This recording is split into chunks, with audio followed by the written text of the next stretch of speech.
So today we'll take a look at how you can add black bars on your video in Premiere Pro. It's pretty simple. All we've done up to now is you just put a video on our timeline. We're going to want to go to the bottom left hand corner and we're going to want to click into our project file, which is here. And then we're going to want to click new item.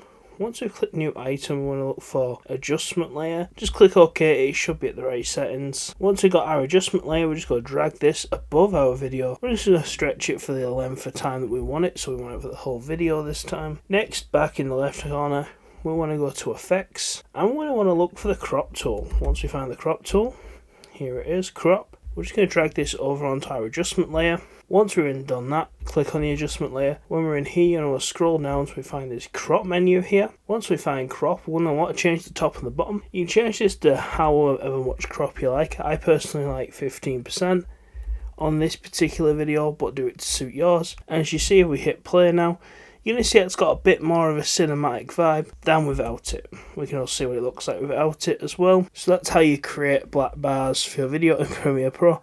Hope you like that video. Please like, comment, subscribe, and I'll see you next time.